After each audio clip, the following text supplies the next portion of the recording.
We got to.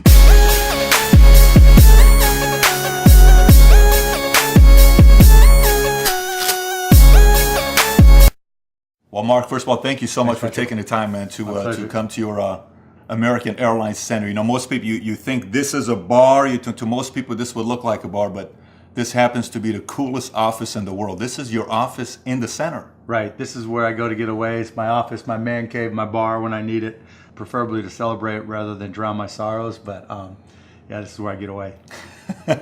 Well, so far it's been a pretty good start for you guys, 8-4. So. Yeah, you know, we've got to play a lot better, but we'll see what happens. I feel good about how the players are playing. I sent you a cyber desk the other day saying about how I felt on D. Will, because a lot of people thought he was, but he's actually doing very well. Yeah, and he's still not 100% healthy. So, you know, as he gets more comfortable and gets a little bit, feeling a little bit better, I think he's going to get better. I feel that as well. He had at one point he was one, Paul was two. If you remember that time, he's not a regular guy. So if he's got the fire again, he could do some stuff. Yeah, I think he's just feeling his way a little bit, and once he gets that confidence up a little bit more, he shows those flashes of brilliance. And I think I feel the synergy when I see it. So there's some synergy with the team. So let's get right into it with the time that we have here together. Mark, biggest difference between being a millionaire and a billionaire? What would you say? The difference between having $100 and $1,000, or a dollar, or a penny and $1,000. It's no difference. No, it's a huge difference. I mean, I've been blessed. I mean, I made a lot of money at a relatively young age, and was a millionaire a few times over. But just in terms of what you can do and the opportunities it buys, there's no comparison. At the billionaire mark. Yeah. It's crazy. Now, how do you stay so humble? I mean, you got to be the coolest cat in entrepreneurs. Everybody, people who follow you, you got a lot of opinions. You're not going to hold back on opinions. You just don't know it yet. You're a dick. I just don't know it. Talk to me a little bit longer. Well, I'm sure behind closed doors, I see your interviews sometimes. You don't hold back, but still, the level of the one thing that always impresses me with you is because sometimes you know how guys get to a higher level, they have so many people that, hey, Mark, can you give me money? Can you give me money? Can you do this? You still are very accessible. How do you balance that accessibility and still running all the businesses you run? Well, people, that I'm close to, I know what's going on, and so it's really easy, and if I don't know you, reach out to me on Cyberdust, and I've got 30 seconds to decide whether or not I want to know you. I don't do a lot of meetings, I don't do a lot of phone calls, I don't do a lot of sit downs. I do almost everything through Cyberdust or email, and that makes me a lot more efficient and gives me a lot more time. In terms of people wanting things, it's the best problem in the world to have. And so I try to be nice, I try to be considerate. But, people know me, know what's important to me and what's not, and either you fit in that or you don't. That's good to know. And, I finished your book, and I watch a lot of your interviews. 63 pages of it. The book is, but you know what? The one part in your book with the edge, I think every entrepreneur needs to read. No, it's true. Literally, I think every entrepreneur needs, even if it's just the edge part. Well, that's why I made it so short and sweet, right? I want people to see stories. I wanted people to see, that if I can do it, they can do it. And I didn't want to get them all bogged down in, this little story or that little story and try to sound smart or be smart. I figured, the things that have worked for me and the things that I use to motivate myself, if I could keep it short and sweet, people would actually read it. And, I get comments all the time. This is the first book I've read in years, and I read it all in one sitting, and that was my goal. And it gets a lot done in the one sitting. Yeah, and it's something that gets a lot done in one sitting. Okay. And for $4, you can afford it. Yeah, absolutely. And so if you haven't read about it, if you're watching, you got to get the book. It's one of the action items at the end. Mark, so question. I read the story, the whole $7,500 ring, the $83,000 to $85,000, the whole, the motley 18-year-old and then the 16-year-old, all that stuff that you have. But I'm curious, if you and I were buddies in high school, say we're 14 years old, 15 years old, and we know each other, would I bet on you being who you are today? No chance. Really? No chance. Tell me why. I mean, I had my good friends, and we hung out, and I was a hustler. There's no question I was a hustler. Even in high school? Oh yeah, and into business in a big way. But I don't think people saw to me. It wasn't like people looked at me and go, oh, he's destined to succeed. I'll show you a picture of me in high school when we leave. I'm not going to let you take a picture of it, and you'll see why. Really? Now you got everybody curious. You want to see the picture. Then you can describe it, but yeah, I'll show it to you. But yeah, I'm not gonna let you put it on camera. No worries. We will not do that. So in high school, you were the fun guy. Were you always the guy that made people laugh? Were you very competitive? Were you the sports I was guy? always Were you the competitive. technology guy? I was into sports. I wasn't great at it. I was just decent. Wasn't a technology guy. I mean, I was into learning. I was a business guy. I was the guy reading about business all the time, reading business books all the time. You know, going to junior achievement. I was a junior achievement geek.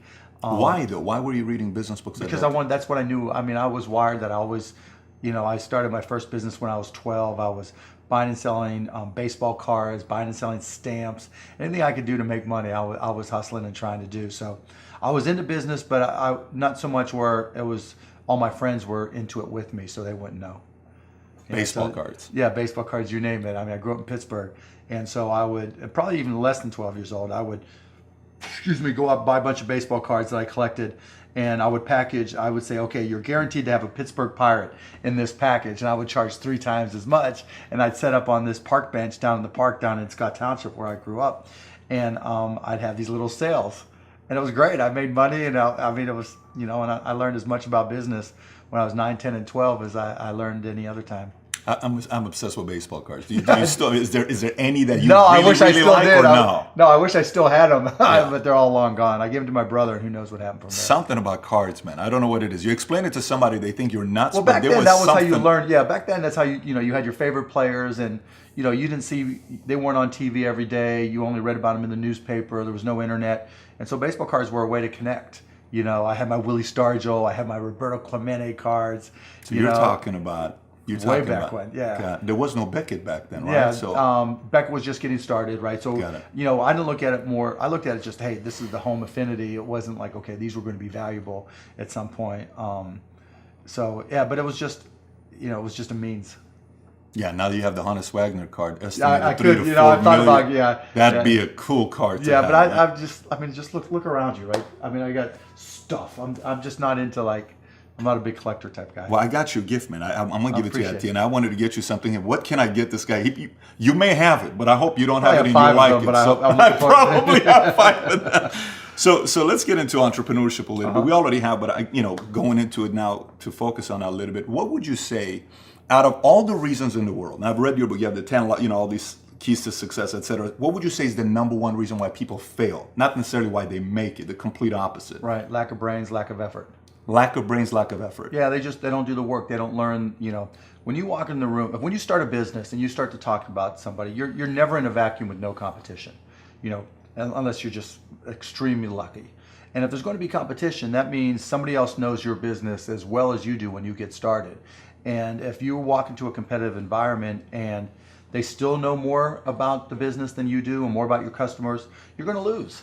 But most people don't consider that. They don't do the work. They don't learn more about their industry. They don't know even about their business. I mean, and so you've got to put in the effort to know more about your industry than anybody else. And that's the brains part, and that's the effort part as well.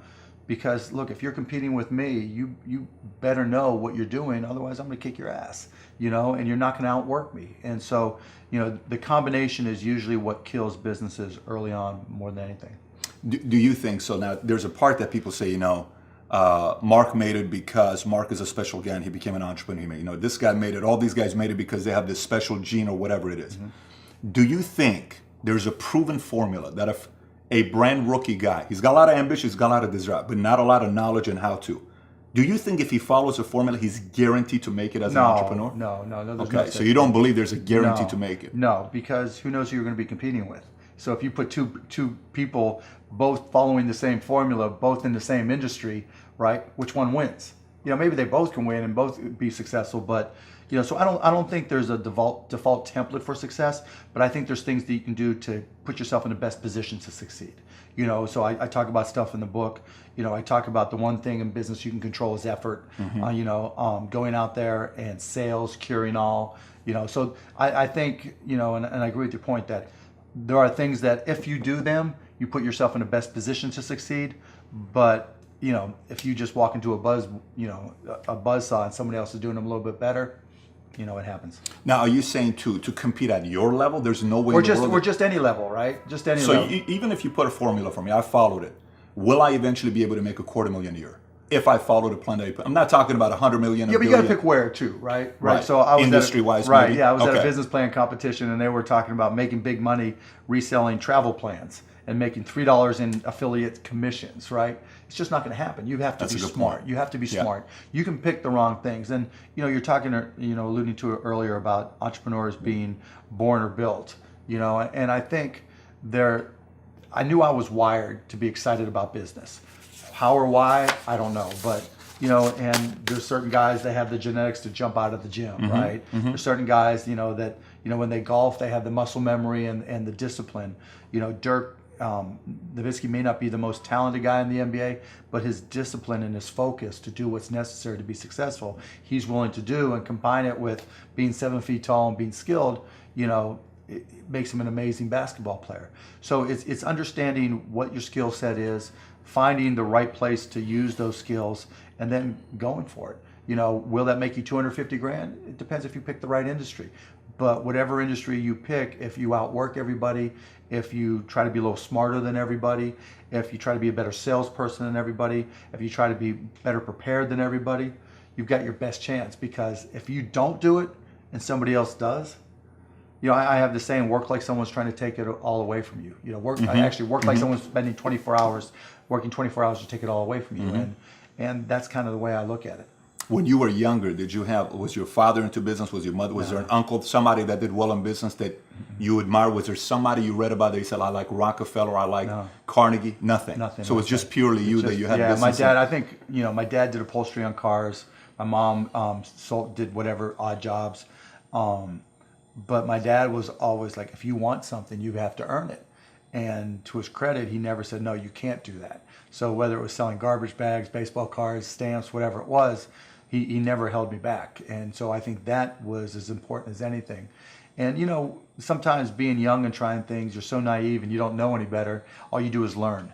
And if you fail, it doesn't matter. And so whether I was 9, 10, 12, 16, 21, the failures were irrelevant. And, whether you're, 9, 12, 16, 21, 22, 24, I'm sleeping on the couch, I have a car with a hole in the floorboard, I'm living like a bum and like a student. And so what did I have to lose? And so I think that influenced me as much as anything. So it was, my dad was like, go for it, why not? What have you got to lose? You have to sleep on a different couch. So I think that was motivation as much as anything. So you had the encouragement from Yeah, father for saying, sure. support, go do it. Yeah, go so, do it. So do you think, like, let's just say if we put 10 guys here, you interview them, okay? You could, within a 5-10 minute interview, say, this dude's not going to make it as an entrepreneur. Could you pretty much know that? I'm not very has it good or at doesn't have it? interviewing. The issue is my interview skills more than, Really? I'm horrible at Isn't it. Shark Tank interviewing? though? Well, You're yeah, it interviewing. is, but I get to do due diligence after the fact, right? So I get to Got play it. my henches, but I get to Got it. check. Yeah, I mean, I can typically tell, right? I can tell, but by their passion, I can tell by their focus, I can tell by their preparation. There's a whole realm of things in any business. Here's the business you're in, and here's 1,000 things that influence whether or not you're going to be successful. And really, to me, by through my experience in businesses, I can put myself in his position and say, okay, here are 900 of the 1,000 things he has to be aware of, and then go through and ask. And by how many of those or her issues they've been able to address already, that kind of gives me a sense of how hard they're willing to work. And I can tell by the questions they ask me. So all I have to do is say, okay, what do you want to know? And, when they start saying, what should I do? They ask you. Yeah, and that's fine, right? And I want them to ask questions, but, people like to say, the only stupid questions are the ones you don't ask, and that's not right, right? Because the questions you ask tell whoever more about you than anything else you do. Because in particular, it tells me about your preparation.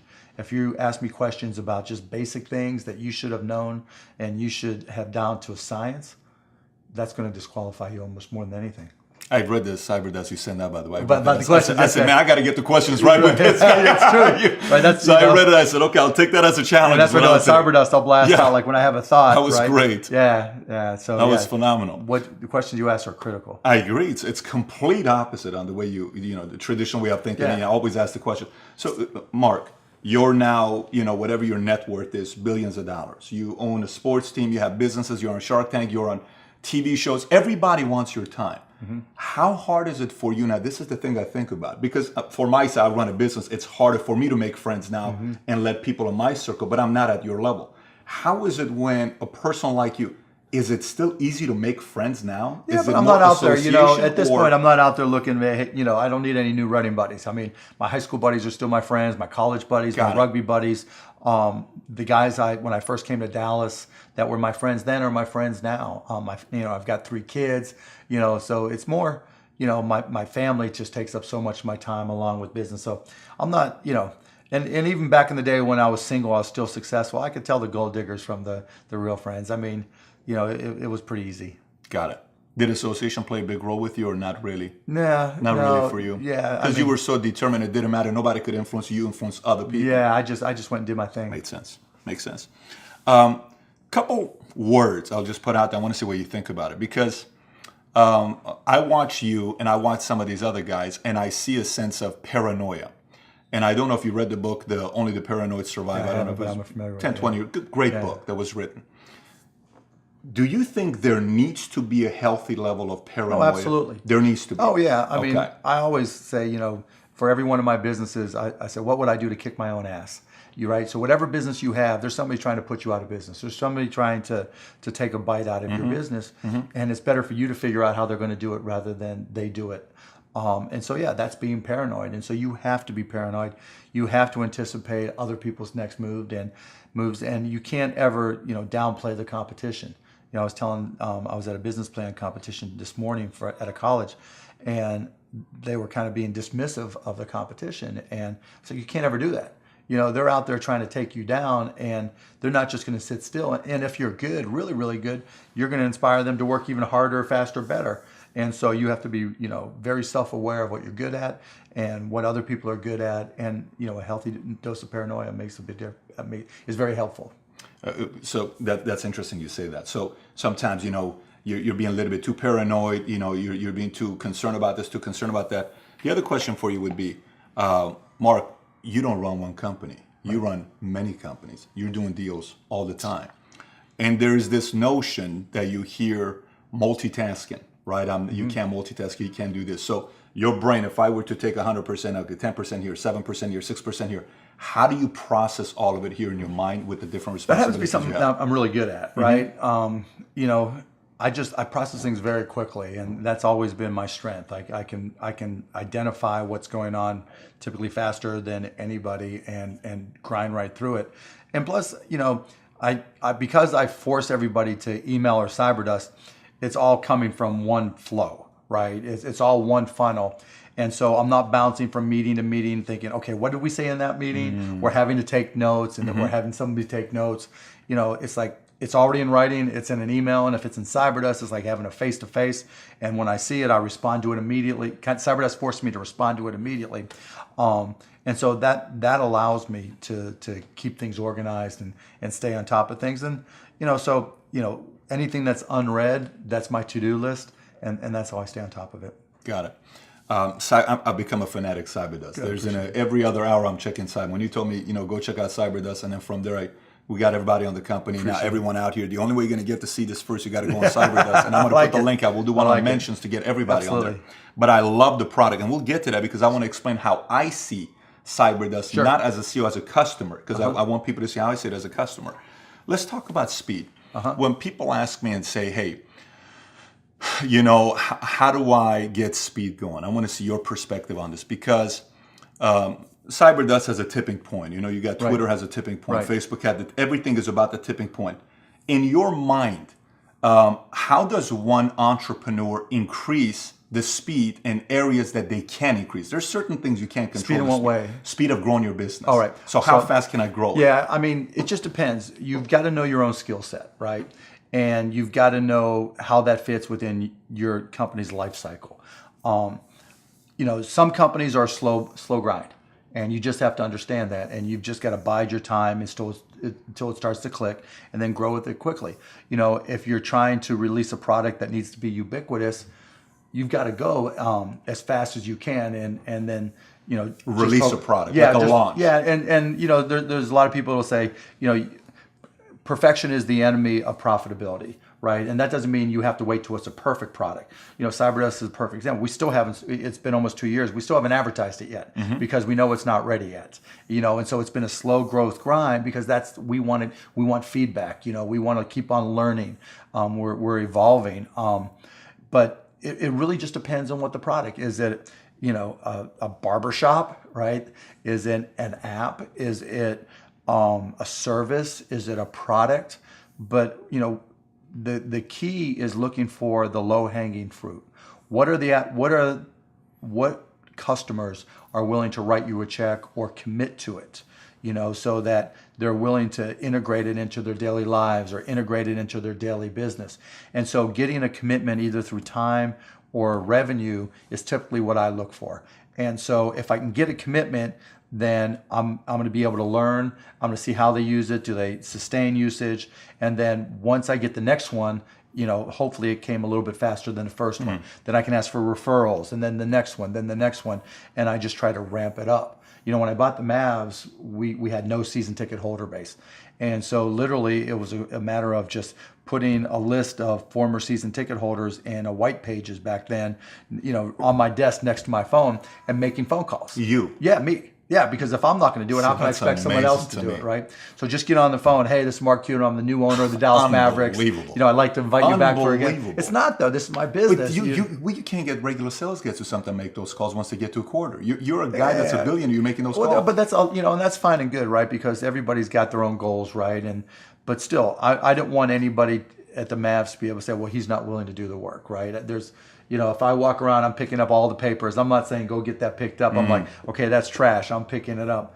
But in terms of speed of growth, it's really, you got to get that first customer first. And then when you get that first, what did you learn? Reiterate, get that next customer. And then hopefully as you learn more and more through the process, then the next one comes by even faster. It's interesting. When we walked in here, and I appreciate that on the speed side, when we walked in here, typically when I want to know how it is to work for somebody, you got to ask people around them. Right? You can't ask the person, how's it to work for you? You can't even get the right answer.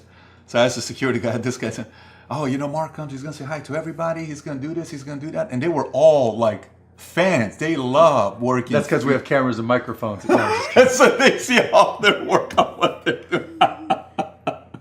That's classic. Okay, let's transition to a different subject. Let me see the time. Okay, let's transition to a different subject with college. You went to IU, right? Now, you got a lot of people that say, forget about school. Drop out of school. They're idiots. So you think they're idiots. Tell me why. If you're going to have and run a business, if you don't understand accounting, you're already behind the 8 ball. Can't you hire a guy that knows how to run accounting? But then they still have to communicate to you. Right? I mean, there's people that don't understand the concept of, the difference between profits and cash. Your accountant might tell you you're profitable, but your cash is going down. Not understanding a breakdown. And when you don't.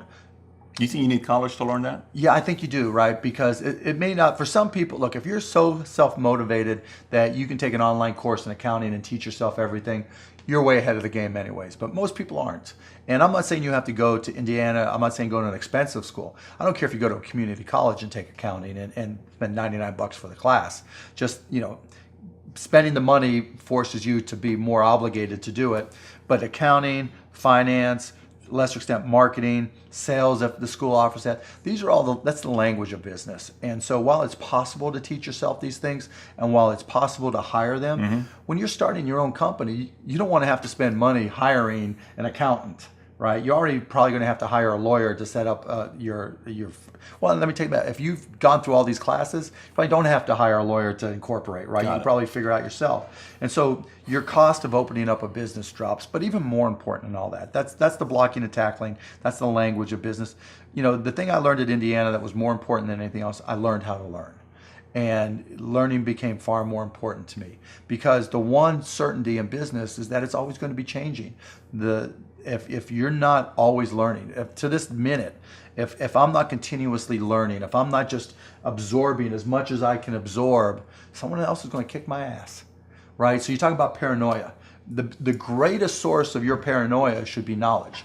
If someone else knows more than you do, and if you're not learning, if you don't know how to learn, if you don't have a thirst for learning and acquiring information, you're SOL. Do I need to go to school to have that though? So maybe let me restate the question. Okay. Here would be the question. The question would be, do I need to get a bachelor's degree? So what you just I said. don't see necessarily you have to have the degree. Okay, fair enough. So, Then right, I got you it. have to have the knowledge. Totally, I totally agree with that. Fair enough. Okay, so let's skip that part and go into a little bit of politics. Uh-huh. And our conversation started. I said, Mark, I said, man, you got to get up there because you got such a big fan base. People want to hear your opinions about politics. You may want to run for president one day. And we were going back with the whole thing, and I said, man, people got to know what is Mark thinking about? Because a lot of times CEOs don't want to touch politics. Right. They don't want to touch it at all for whatever reason. If you were the president today, Mark Cuban is the president, February 1st, 2016. What are 3 things you're attacking? Income inequality, right? Improving the ability for companies to raise capital through IPOs. I think that'll have a big impact on the market. You touched that on Inc. You said that on the Inc. as well. So let's talk about income inequality. Let's just do that one. So how do you do that? So right now, let's just say you're making $35,000 a year, and you're clearing $1,500 a month after taxes. Okay. And you live like a student. I don't care if you're 30, 40, 50, whatever. Sure. You're living like a student, and you're able to save $500 a month. Okay. Or you're staying at home. You're living at home, right, with your 80-year-old parents, right, and you're 50 years old. There's a lot of that right now. Yeah, unfortunately. And so you're saving $6,000 a month, right? Well, right now with interest rates near zero, $6,000 a year, or $6,000 a year, right. So you're saving $6,000 a year, $500 a month, which is amazing. That's what every Republican wants you to do. That's what every Democrat wants you to do. Try to control your own destiny. Now you put it in the bank, or do you put it in stocks? No one trusts the stock market. No one really knows what they're doing, right? No, you put it into a fund. But the problem is if you put it into a fund, because you're not making a lot of money, if the dishwasher breaks, right, you get penalized for taking that money out. So we're in a situation right now where if you put that money into the bank, which is really only the safe way, $6,000 a year, in a year you'll have $6,060. Okay. Right? Sure. You're just not ever going to If that, right? And the point being is you're never going to improve your place in life, right? Where the 1% really, the reason income has become so unequal is I can hire anybody I want to help me pick the best investments. Now I do most of it myself, but I'm decent at it, right? So I can put my money in stocks, I can put and hedge against the risk. I can put my money in whatever, but I'm liquid, so I don't have to worry about the dishwasher breaking, right? If you have $6,000, how are you going to keep up, right? How are you going to improve your position in life? Even if you spent 20 years saving $6,000 a year, that's $120,000, but you've earned $1,500 in interest that whole time, right? And while $120,000 is good, you're not going to be able to live off of that when you hit 65 or 70 years old, right? Not at all. So part of the challenge is how do you allow people to accumulate capital without the risk of waking up one day and not being able to get the money out for their dishwasher or their car or paying for their kids' school, right? Or not, or finding that the stock market is way down and they're basically wiped out. And so to me, that's the first thing to address. And so I think, one way is the Federal Reserve. I don't think you mess with the Federal Reserve, but I think you come up with savings certificates, savings bonds that literally pay a little bit more, that allow people to save for their future, because I think that helps people protect their future. That allows people to build more of an asset base, and that takes them, gives them a comfort level that they're going to be able to survive as they age and take care of their expenses. And maybe they can buy a house. You save up enough money, earn enough in interest or whatever it may be to buy a house. But you just, it's not so much pulling the top down as in bringing the bottom up. And then I would also increase the minimum wage. And the way there's a couple different ways to look at it. But in my mind, like this past December, we gave everybody here a raise to a minimum of $10 an hour.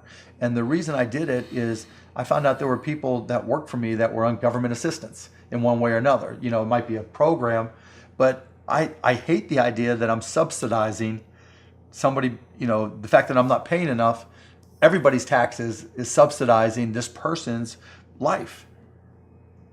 You think about that. And so you get a lot of business owners saying, oh, you can't raise the minimum wage. Well, all of us pay for the fact that you're not paying that person enough.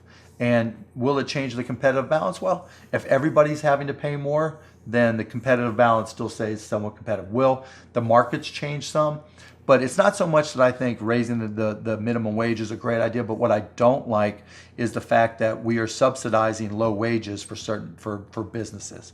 And so I think, maybe there's a better way than minimum wage. I'm just talking off the top of my head. Sure, of course. But the bottom line is that people who work for me shouldn't have to use government services funded by everybody.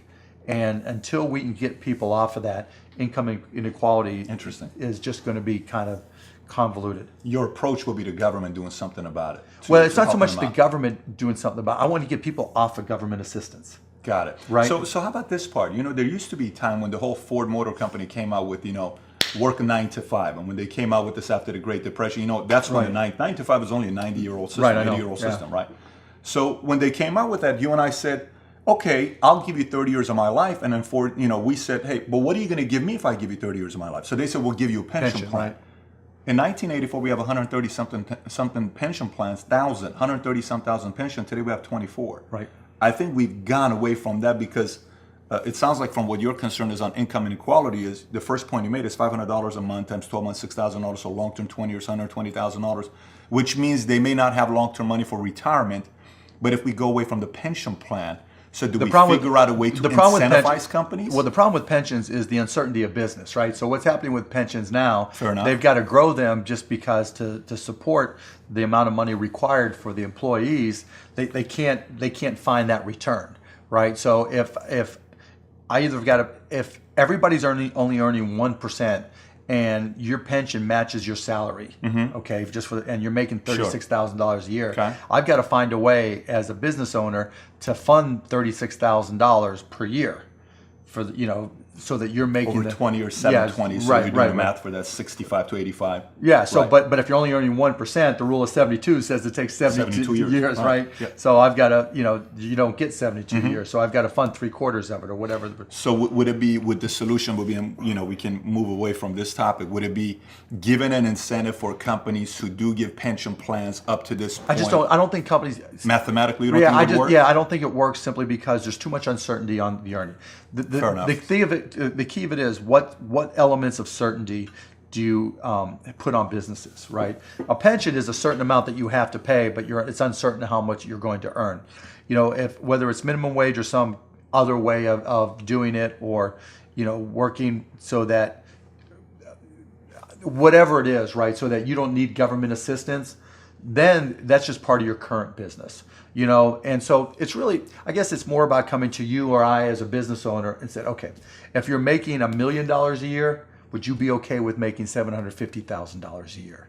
And so you tack on another $250 on the tax? Well, no, whatever. Not tax. No, okay. not tax. A way to say to you, why don't you pay your guys more? Right? Got it. That's what you're saying. Yeah, a guilt type thing, right?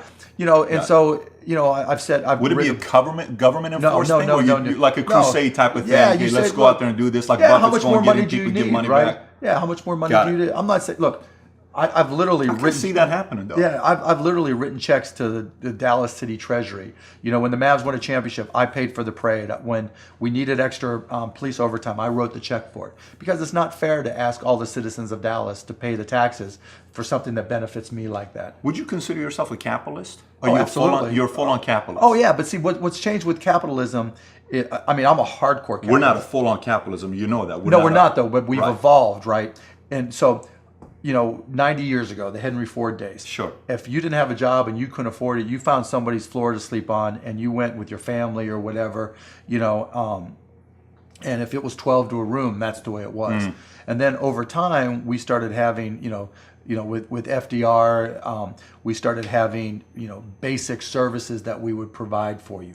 And then over time with LBJ, it was more services, right? And welfare services. And now, we're not going to let you drop dead in the streets. We want, anybody can walk into a hospital, or now we want you to have insurance. What do you think about that? I think it's right. I think it's. Think it is right? Look, So one would call you a Democrat. No, hell no. Look, there's different things for different reasons, right? If we as a society decide that we don't want people dropping dead in the streets or, just dying at home, then there's a cost to that. And we can't expect insurance companies and hospitals just to pick up that cost for decisions we make as a society. Just like we want TSA at the airport. Just like we want, Homeland Security. Should we say, look, don't pay for it, we'll just all get blown up, right? There's certain minimum services that we've all defined. That's evolved capitalism, and we all have to pay for that.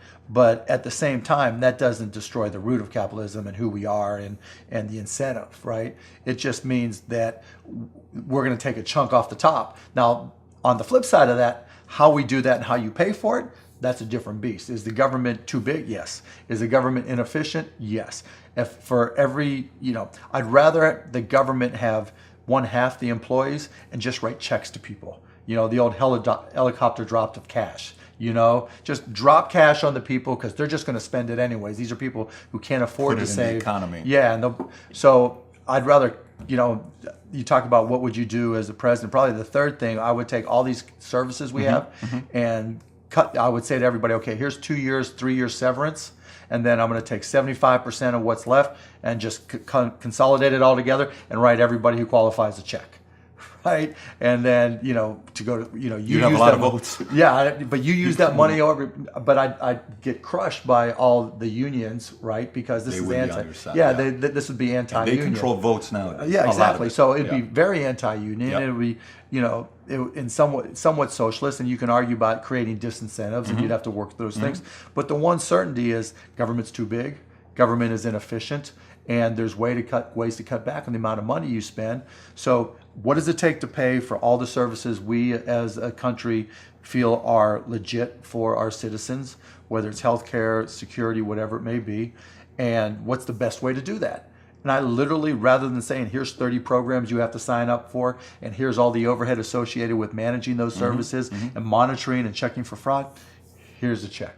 Here's your $800 a month, in addition to Social Security. With no accountability? No accountability. No accountability. Right, because you can't get it anywhere else, right? Now, this has got to take care of your life. If you don't do it there, sorry, right? We've eliminated the excuses. So there is a limit to where, listen, if you do nothing with this, there's nothing else we can do for you. Right, at that point, it's Makes like, sense. Yeah, at that point, your family's also getting paid, right? You're on your own, right? But trying to say, okay, you've got to do this program, this program, this program, this program, is just so saturated with overhead, it doesn't work.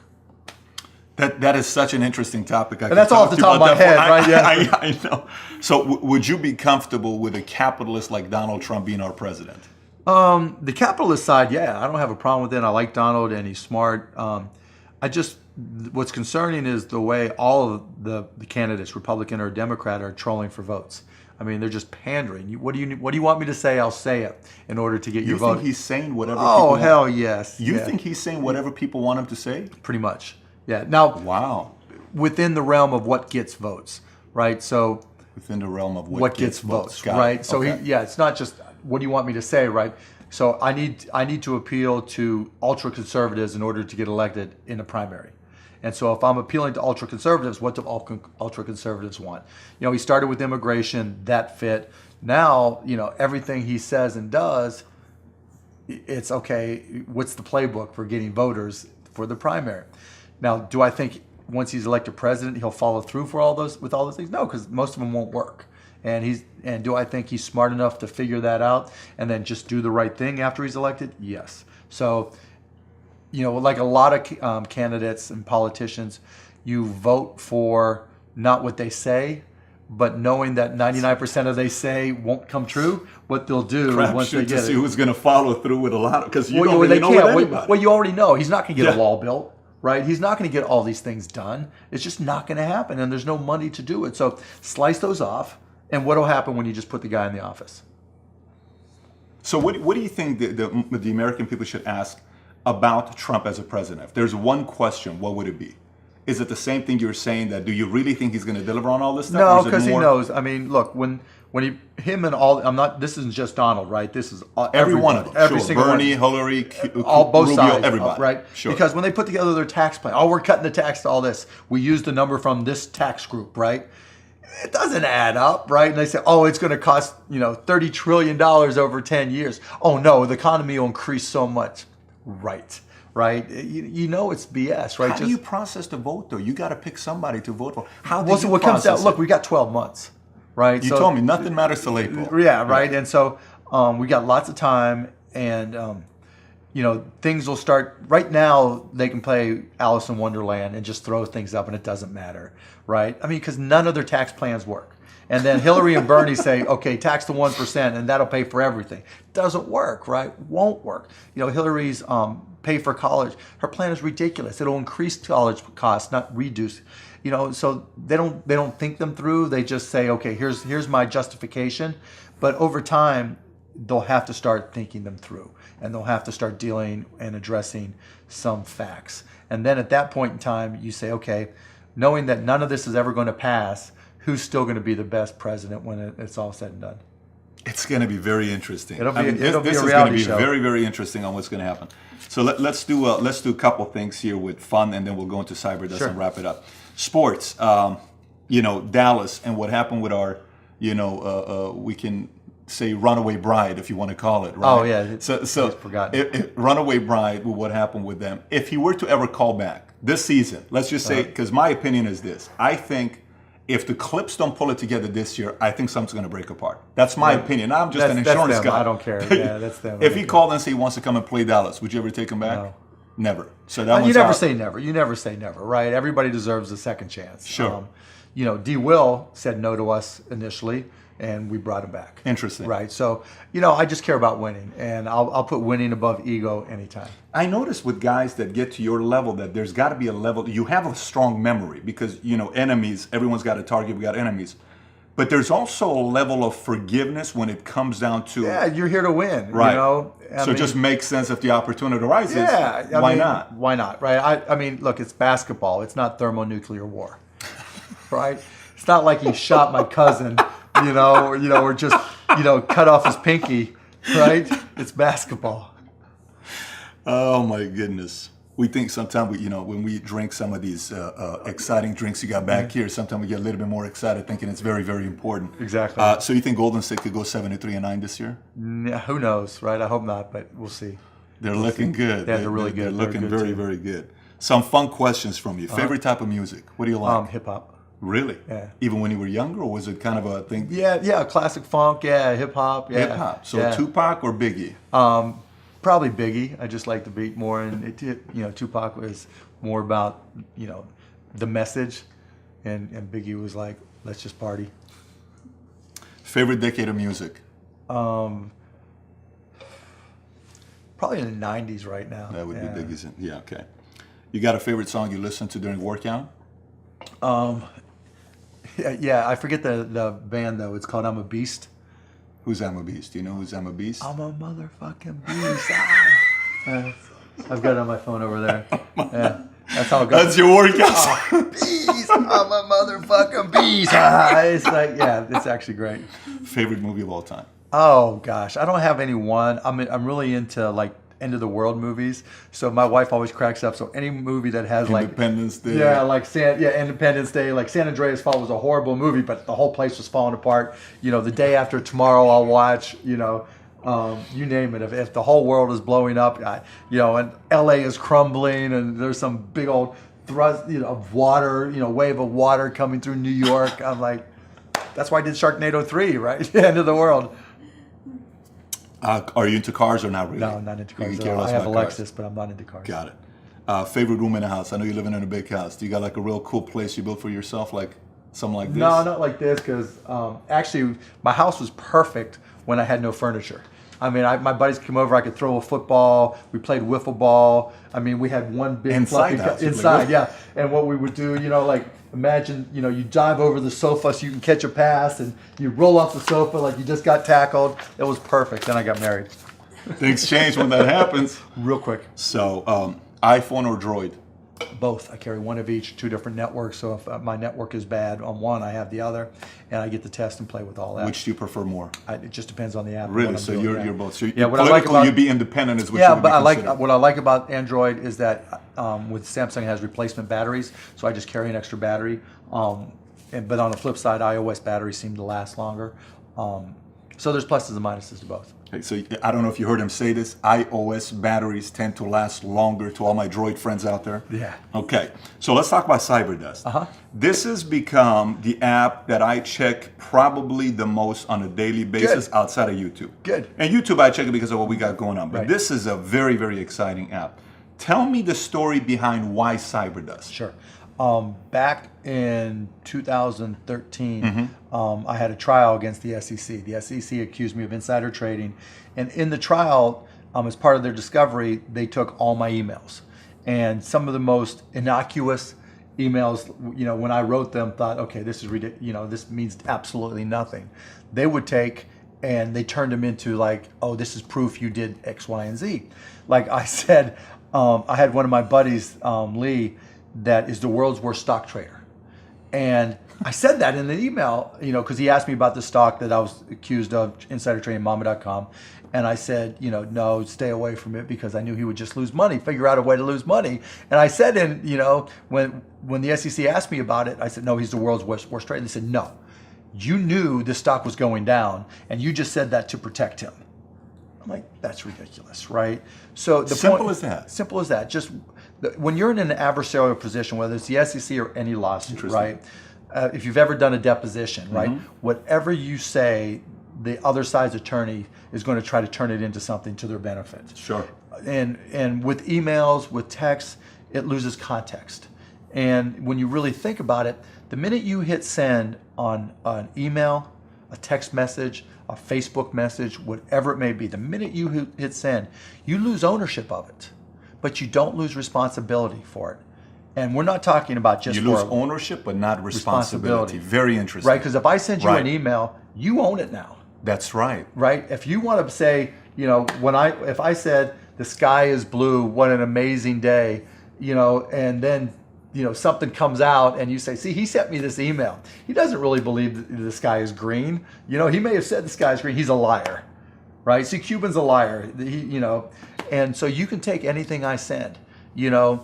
If my daughter has a friend who, finds her lost iPad, which would be a calamity, and she says, I love you for this. Thank you so much. You're the best thing that ever happened to me. And some little schmucky little kid says, oh, from Alexis, I have this email, and she says she loves me. See, right? That responsibility, that context can change forever. That's why I started CyberDust. So from a business perspective, I didn't like the fact that I lost control of all my emails, no matter where they were, particularly since I do everything via email at the time. I didn't like the fact that anybody could keep it, whether or not I liked it or not, right? And I also like the fact that because it disappeared, it was like a face-to-face conversation.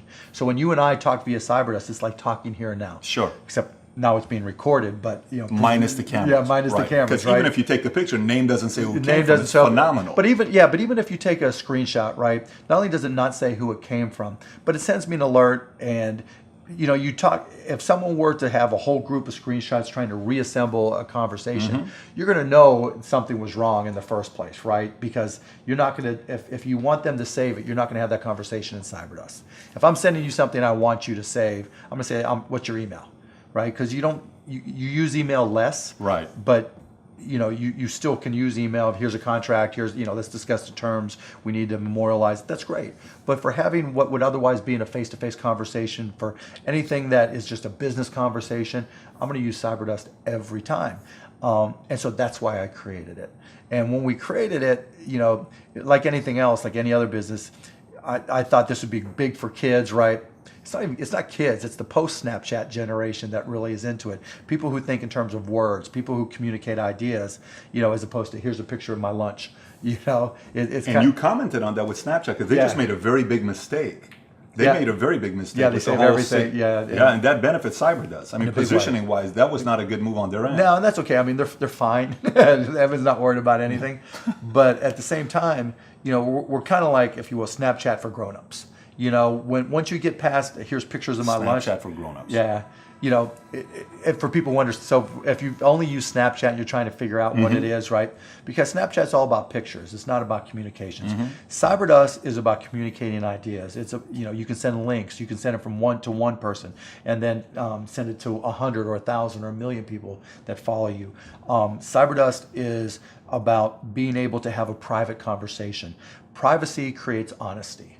If we're having a conversation and you and I could talk about politics, and I can be like we did, and I can be brutally honest. And you were. And I was, Yeah. right? Because it's not going Sure. everywhere. And the minute, if you took a snapshot, I'm not talking to you irrelevant. anymore, right? Right. And then it's not for me, right? Because it doesn't have my Sure. name. So that privacy really makes people a lot more candid.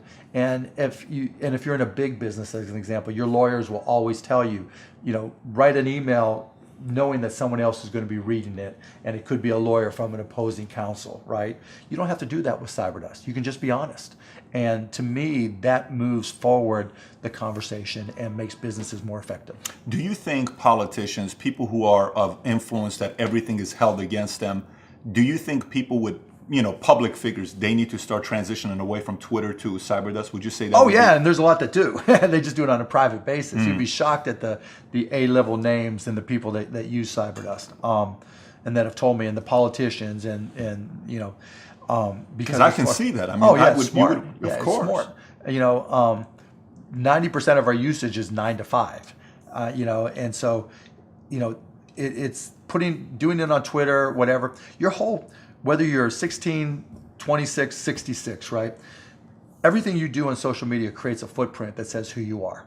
Anybody I hire, right, that's going to direct report me, I'm looking at Twitter, I'm looking at their Facebook, I'm looking at their Instagram, I'm following them on Snapchat, because it all creates a profile of who they are. And now there's machine learning that's going through and analyzing these things and saying, okay, Patrick is this. And I know that because here's all his social media posts. And it's going to be a whole lot worse if you're 16, 17, 18, and you've got this whole long history. With CyberDust, it's not an issue, obviously. And websites are coming out with a way to try to audit you, to be able to figure out what you think, your opinions of on course. this. There are websites, Everything you move, algorithms, everything. Yep. Well, I'll tell you my opinion on please. CyberDust. So some of the people that are watching is, I love CyberDust. When I first switched to CyberDust and I started messing with it, the first couple things was, well, you know what? How do I know who the message comes from on group? And all you got to do is hold, the picture comes up, which was Boom. great. Yeah. All these different colors, how to know who is this, so I had to do that. Then, the screenshot. You have to learn the screenshot, that if you have to get something that you want to save, hey, get this email screenshot, I can save that. Okay, great, that helped me out. But I put it in 3 different categories. So I use Dust as a text. Right. That's how I look at Dust. Right. I use Blast as a tweet, is how I look at it. Exactly. Right? Because you can send it. But the good thing is I have groups on who I can tweet to, which is great, Blast brilliant. Right. Yep. Then I like the group Dust. Right. And on the group Dust, I can look at that as group me, as group text. It's just private. It's private. And on GroupMe is becoming very slow. So whether I'm running an organization, sales organization, a company, it doesn't matter. I can categorize those 3, and it's working amazingly well for me right now. So I'm a big fan of That's the idea. CyberDust in a major way. And plus, I follow you on CyberDust, so I get your motivational stuff, and I'll reblast it a lot, right? You get the stuff that I put out there, whether it's on business or motivation or stuff like that. So, and the cool part about it, when you tweet something, like on your Twitter, on your Instagram, on YouTube, right? No matter what you tweet or put out there, someone's going to bust on you for it, right? There's always going to be a troll that trolls you from one way. And in the back of your mind, you're always thinking, okay, how's somebody going to nail me on this? You never have to do that on CyberDust, because if I say something you don't agree with and you come back and you say Mavs suck, well, 30 seconds later it's gone, right? And I can block you and you don't know it. But the better part is no one else sees it. On Twitter, if they say, well, you know what? You suck, right? Your company sucks. Everybody sees it. That's right. Right? And you don't want to deal with that knowing that everybody's going to see the response. Very, very good point you just made. I didn't even think about that. So you're not talking about me saying you suck, I'm held to it. Right. You're saying it's a brand, another person says you suck. Right. So when I go search for your company, very good point. So when you search for Mark Cuban or M Cuban, my Twitter handle, you see all the people say, "Oh, you're an idiot, Cuban. You suck. Why did you do this? Why did you do that?" Right? I don't put anything of consequence on Twitter anymore. Twitter's like a PR newswire. You're a lot less on Twitter than you were 3 years ago. It's yeah. not even a question Not about even it. It's close. night and day. Not I'm close, noticing right? that.